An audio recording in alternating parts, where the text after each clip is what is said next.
Buying a home is a journey filled with so many decisions. One of the most important is choosing the right neighborhood. So let's walk through what the process could look like for you to make the best decision for you and your family.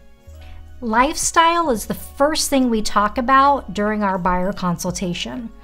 Do you want to be outdoors? You want to be close to the hiking? You want to be close to the bike trails? Well, that's going to tell us where your neighborhood needs to be located. Do you have your kids in private school and you don't want to live all the way on the other side of town because that commute is going to kill you? Then we need to start looking at areas around that private school. Do you travel for work and you need to be at the airport several times during the week and you don't want to be stuck in the car all day? Then we know where to put you in those neighborhoods that might take you 10 or 15 minutes to get to the airport. That lifestyle that you want to live is the number one thing that we talk about right out of the gate. Safety and security are always at the top of the list when people are looking for a home. So here's some of the options that you have in the Las Vegas Valley. You can have a non-gated home. There are homes with gates and access codes. You can be a staff-gated community, a guard-gated community, or you can even have roaming security that drives through the neighborhood. You also have some communities that have double gates to get into. Whatever the level of security is that you want for you and your family, you will find it here in Las Vegas. School rankings are a big piece of the puzzle when choosing a home. And that's because even if you don't have kids, the people who buy your home after you could. So if the rankings aren't great, that's going to make the desirability of that property go down. So you want to make sure that even if you don't have children, that you are considering that piece of the puzzle when you're looking for the perfect neighborhood. Would you consider the quality of the school in your decision-making process? Why or why not? Leave me a comment below. Community amenities can really make you feel at home in a new neighborhood. The events bring everyone together so that you can make connections and friendships. And then if there are amenities like basketball courts, pickleball courts, pools, fitness areas, you can really make those connections with your neighbors.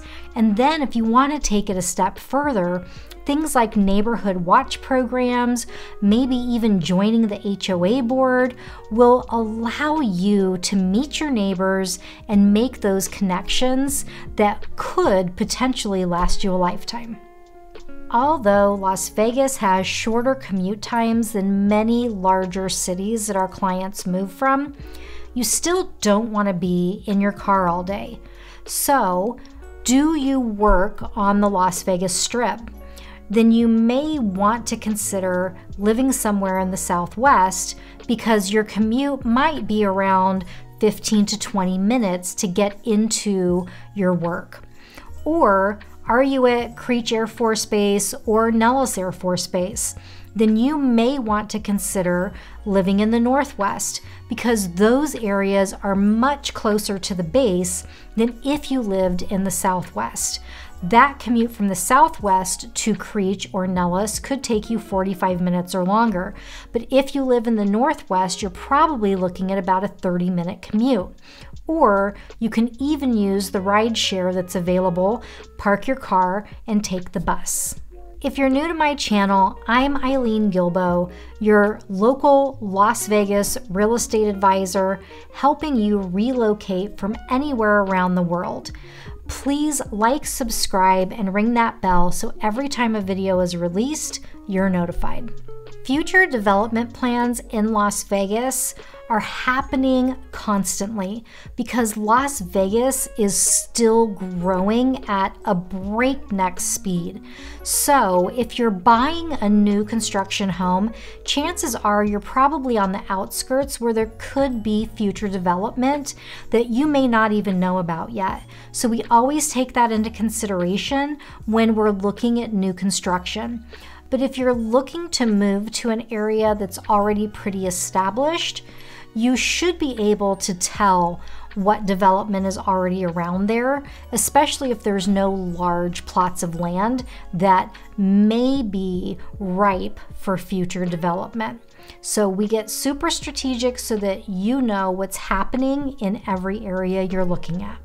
Each neighborhood is also going to have its own vibe.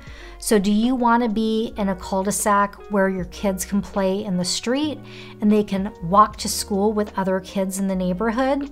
Then that might be something that you want to look specifically for. Or do you not want kids in your neighborhood at all? Well, there are neighborhoods for that as well. Whatever that vibe is that you're looking for, you also have the opportunity to participate in events that are happening in your neighborhood or not. So just because you have a neighborhood that might be very active as far as the community is concerned, you don't have to participate at all. But vibe is important when you're looking for the right neighborhood. What type of neighborhood culture are you looking to be involved in? Let me know in the comments below. When choosing a neighborhood, HOA fees and property taxes are always going to come into play. So if you're an owner-occupant, you're going to pay less on your property taxes than if you're an investor. And if you live in a master plan community, you're going to pay more HOA fees than if you're not in a master plan community.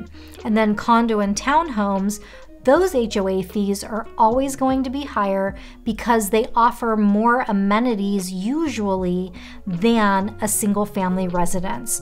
So because there's such a diverse cost with each of these, reach out so we can go through each one for each individual house to make sure that those costs make sense for what you're looking to do in that neighborhood.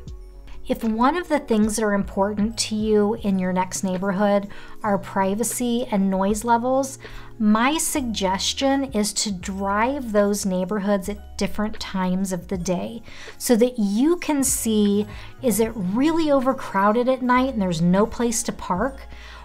Is there traffic noise that you hear at certain times of the day and not others? Or do you not like how easy it is to get into the neighborhood, maybe because there's not a gate? All of these concerns really can be handled if you just drive through, and then you can better make a decision on whether or not that neighborhood makes sense for you and your family. Resale values is always one of those conversations that I have with clients when they're looking to buy a home. The reason is because most homeowners move every 7 to 10 years. So chances are you'll never pay off that 30-year mortgage because you won't live there that long. So looking at the resale value while you're buying is very important for you to know that there is an upside and that you will still have some appreciation of that property when you go to sell down the line. For more videos about relocating to Las Vegas and real estate tips, make sure to watch one of the videos on the screen. Thank you for watching, and I will see you the next time.